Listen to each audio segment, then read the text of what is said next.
Welcome to the ACC Panic Room alongside Lauren Brownlow. I'm Joe Ovies. I'm deep inside the Barclays Center in our very luxurious broadcast space here in Brooklyn. Brownlow is back in Raleigh. Didn't really matter if you were here or if you were back in Raleigh.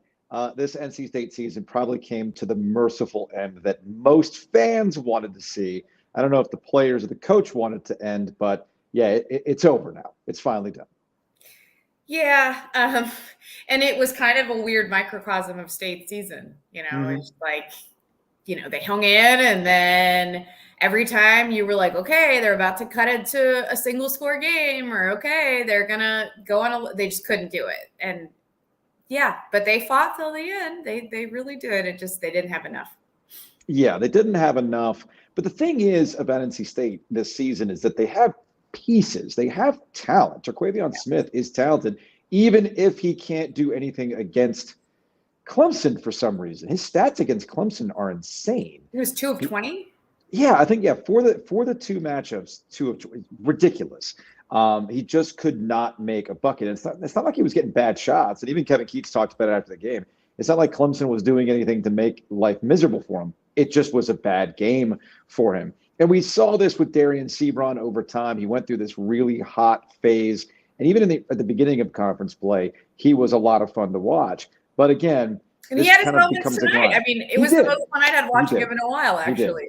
Yeah, but he didn't have enough. And as Jordan Cornette said in the broadcast, and he's right, that dude got a jump shot, he'd be like the most dominant scorer of all time. Because he just is so good at driving the basketball. He just doesn't have a jump shot that teams have to respect. And I think once they figured that out, it just made him that much easier to defend, especially as he was their only viable offensive option for a hot minute. And yeah.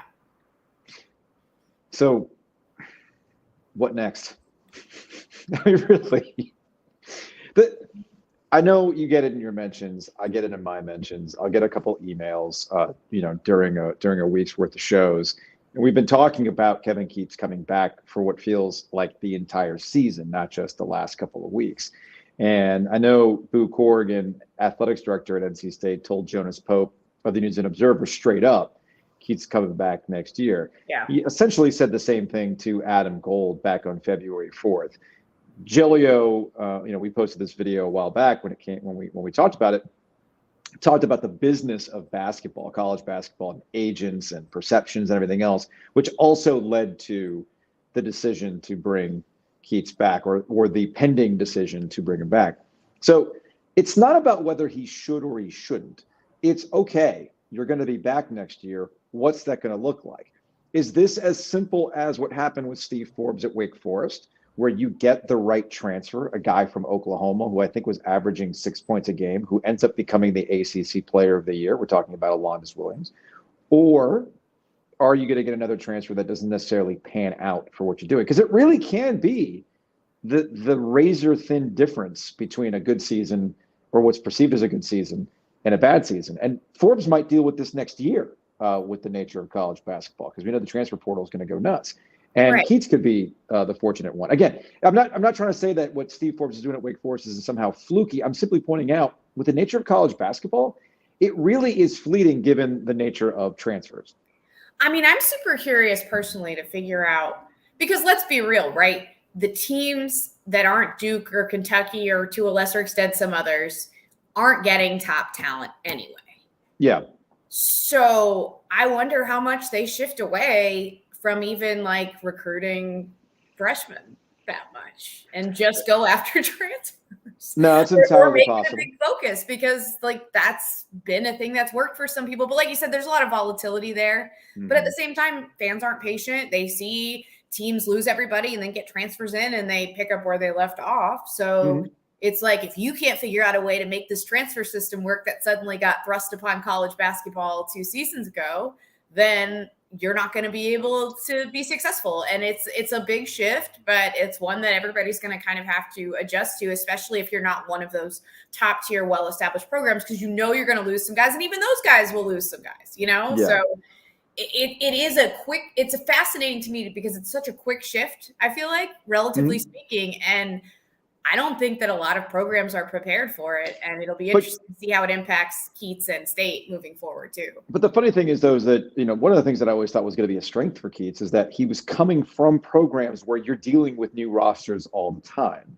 So, like at UNC Wilmington. But he had some multi-year guys there too. Well, and you don't get that as much here. And some of those guys did come with him over from Wilmington, and that's why I really do think that how we're going to view NC State's season next year or going into next year is based on two key things. What is the coaching staff going to look like? Right. I really do, and I've made this point before a couple of panic rooms ago.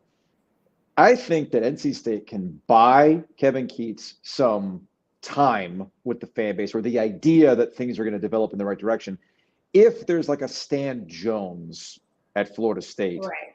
I'm not saying it has to be exactly like Stan Jones. We've seen instances like that, like Bobby Lutz with Mark Godfrey and whatnot. I was going to say maybe, although the State fans in my mentions have just been like, well, we're already paying him all this money. Why do we have to hire an extra person? Because that's not how it works.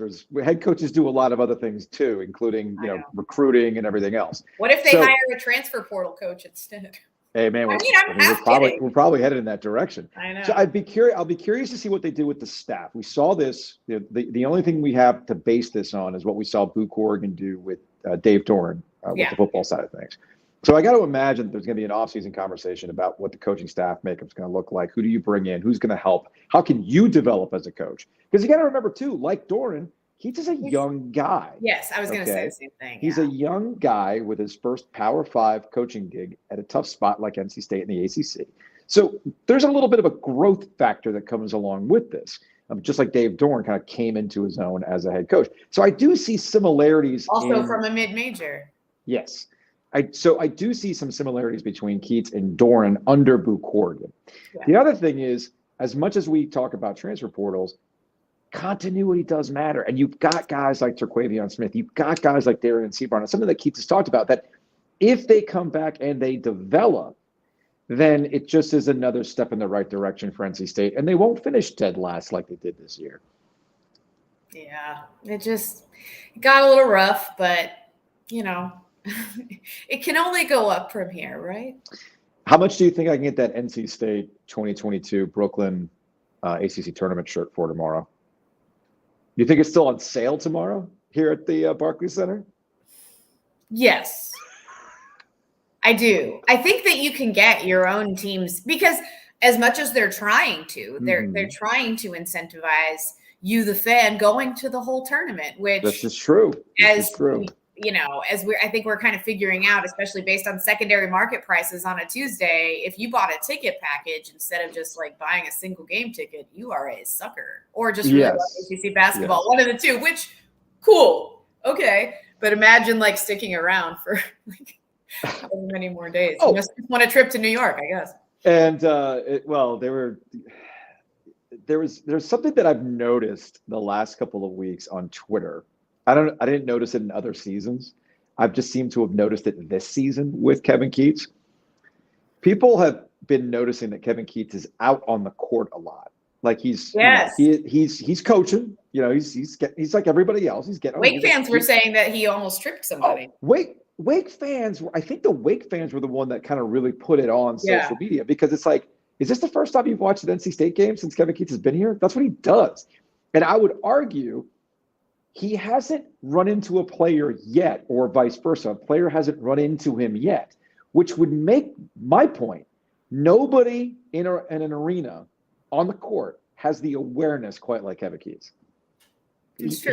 He's got court vision. He knows what's up. He does. He knows the right time to get out of the way so that nobody. I trust him not to run into somebody more than I do like Josh Pastner, who also floats the ball at times. Well, Pastner is a guy who just likes to make a huge spectacle on the scorer's table and everything else. I mean, the man wears a mask like a freaking COVID funnel earlier in the year. So what's he really doing here? He's just it's all for show. I think he just gets a little too into it, and that's the rest of it. So that's kind of what this offseason is going to be about for NC State. Who's going to stick around? Who can they bring in? And then what's the coaching staff going to look like? And then that sets the table for next year. Now, if they don't turn it around next year, if they don't make the NCAA tournament, or they're not one of these last team in situations or last team out situations, it's like seriously putting yourself on the bubble, then we are probably talking about another coach at NC State the following year. But you got to set the table for next year.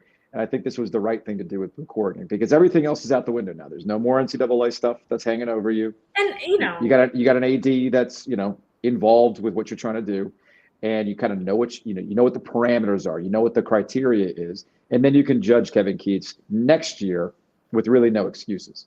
It's worth pointing out too that I know some people have said, well, if we're going to have to hire a new coach anyway, like we want somebody to come in and start building already. This isn't like college football. Like you can have a good team within a year or two. Like it's not, if you still have to let go of Kevin Keatts, I think the timeline will still probably be similar, or could be similar anyway, than it would have been otherwise. So let's go wrap it up for this edition of the ACC Panic Room. We will see you all at some point Wednesday evening. I mean, we don't have any triangle team. Oh, we got Wake Forest, I should say. I'm going to be hosting a hospitality here, so I'll ask everybody to keep it down.